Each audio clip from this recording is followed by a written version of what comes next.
नमस्कार, आप देख रहे हैं न्यूज़ विंग और आपके साथ मैं हूं संध्या। आज रथ यात्रा है। आज के दिन भगवान जगन्नाथ की पूजा अर्चना की जाती है और जगन्नाथ जी की भव्य रथ यात्रा निकाली जाती है।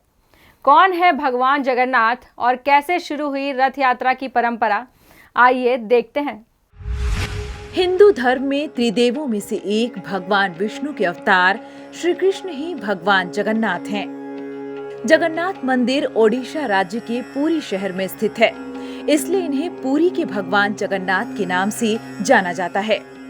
जगन्नाथ रथ यात्रा हर साल के आषाढ़ मास के शुक्ल पक्ष की द्वितीया तिथि को निकाली जाती है। यह हिंदुओं के पवित्र 4 धामों में से एक धाम है। वैसे तो आपने हर जगह भगवान कृष्ण के साथ राधा को देखा होगा, लेकिन यहाँ पर भगवान के साथ बहन सुभद्रा और बड़े भाई बलराम की मूर्ति दिखाई देगी।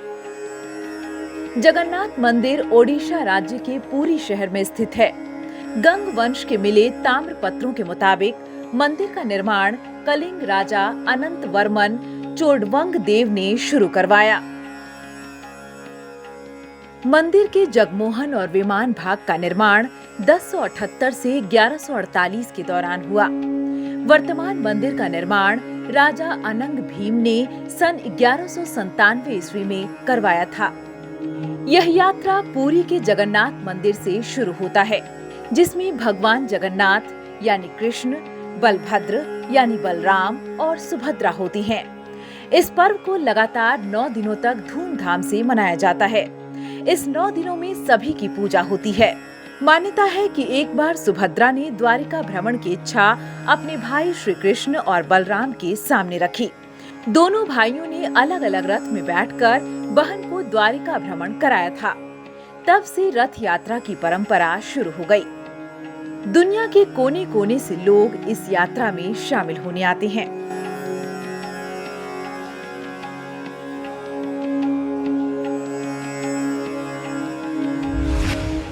भगवान जगन्नाथ जी की विश्व प्रसिद्ध रथ यात्रा के लिए प्रतिवर्ष 3 नए रथों का निर्माण होता है और पुराने रथों को तोड़ दिया जाता है। ये तीनों ही रथ यात्रा के दिन बड़दांड पर चलते फिरते मंदिर के रूप में नजर आते हैं। देखिए कैसा होता है इन तीनों अलग अलग रथों का स्वरूप। जगन्नाथ रथ यात्रा 9 दिनों की होती है। पुरी धाम के भगवान जगन्नाथ आषाढ़ माह के शुक्ल पक्ष की द्वितीया तिथि को अपने विशाल रथ नंदी घोष पर सवार होकर नगर भ्रमण के लिए निकलते हैं। वे अपने बड़े भाई बलराम और बहन सुभद्रा के साथ 3 अलग अलग रथों पर सवार होकर अपनी मौसी के घर गुंडीचा मंदिर जाते हैं। वहां पर वे 7 दिनों तक विश्राम करते हैं और फिर अपने धाम पुरी वापस लौटते हैं। धार्मिक मान्यता है कि पुरी वासियों का हाल चाल जानने के लिए हर वर्ष प्रभु जगन्नाथ नगर भ्रमण के लिए निकलते हैं।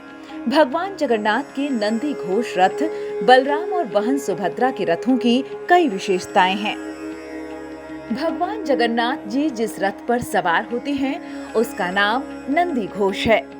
उस पर त्रिलोक्य मोहिनी ध्वज लहराता है। इस रथ को गरुड़ ध्वज भी कहा जाता है। रथ यात्रा में 3 रथ होते हैं। बड़ा रथ नंदी घोष होता है। यह 42.65 फीट ऊंचा होता है।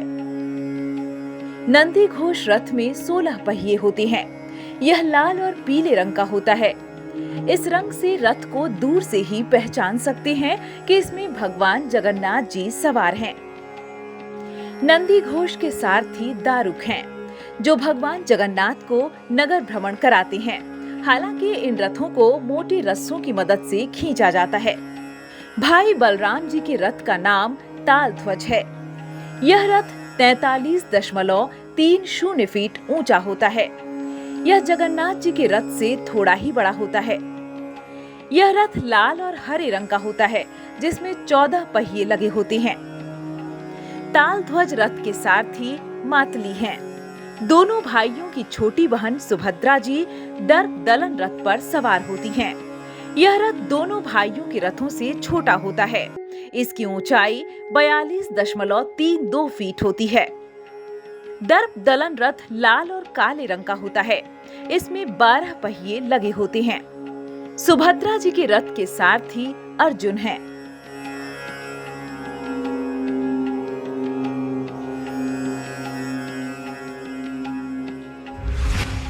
रथ यात्रा से जुड़ी कई रोचक मान्यताएं हैं और कई रोचक तथ्य भी, जिन्हें हर किसी को जरूर जानना चाहिए। जानिए रथ यात्रा से जुड़ी रोचक जानकारी। धार्मिक मान्यताओं के अनुसार भगवान श्री कृष्ण का एक रूप जगन्नाथ भी है, जिसका अर्थ है जग के स्वामी। हिंदू धर्म में जगन्नाथ यात्रा का काफी खास महत्व है। जगन्नाथ यात्रा से कई रोचक बातें जुड़ी हैं। 108 घड़े के पानी से स्नान कराया जाता है। रथ यात्रा की शुरुआत होने के 15 दिन पहले यानी ज्येष्ठ मास की पूर्णिमा के दिन भगवान जगन्नाथ को पूरे 108 घड़े पानी से नहलाया जाता है, जिसे सहस्त्रधारा स्नान के नाम से जानते हैं। सबसे बड़ी बात यह है कि भगवान को जिस कुएं के पानी से नहलाया जाता है उसे फिर 1 साल के लिए बंद कर दिया जाता है।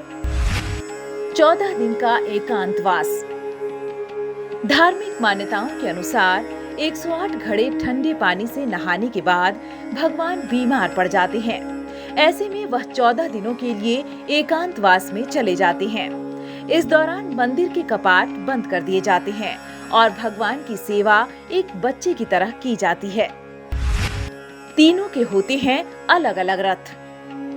बता दें कि जगन्नाथ यात्रा के दिन भगवान का ही भव्य रथ नहीं होता है, बल्कि बड़े भाई बलराम जी के साथ बहन सुभद्रा का भी रथ भव्य होता है। यह तीनों ही अपनी मौसी के घर यानी गुंडीचा मंदिर जाते हैं। नीम की लकड़ी से बनती हैं मूर्तियां। आपको ये जानकर शायद आश्चर्य होगा कि भगवान जगन्नाथ के साथ साथ बलराम जी और बहन सुभद्रा की मूर्तियां नीम की लकड़ी से बनाई जाती हैं। नीम की लकड़ी को भगवान के रंग के अनुसार चुना जाता है। जैसे भगवान जगन्नाथ का रंग सांवला है, तो ऐसी नीम की लकड़ी चुनी जाती है जो सांवले रंग की हो। इसके साथ ही बलराम जी और सुभद्रा का रंग गोरा है, इसलिए इनके लिए हल्के रंग की नीम की लकड़ी चुनी जाती है। रथ का निर्माण खास लकड़ियों से किया जाता है। बता दें कि रथ का निर्माण हर साल किया जाता है। सभी रथों का आकार अलग अलग होता है। हर एक रथ का निर्माण नारियल की लकड़ी से किया जाता है। हर रथ का अपना एक नाम है। जगन्नाथ जी के रथ का आकार बड़ा होता है। इसमें लाल और पीले रंग का इस्तेमाल होता है। इस रथ को नंदी घोष या गरुध्वज कहा जाता है। सबसे पहले देवी सुभद्रा का रथ होता है, जिसे दर्पदलन या पद्म रथ कहते हैं। इसके बाद बलराम जी का रथ होता है, जिसे ताल ध्वज कहते हैं। इस रथ का रंग लाल और हरा होता है। अंत में भगवान जगन्नाथ का रथ होता है।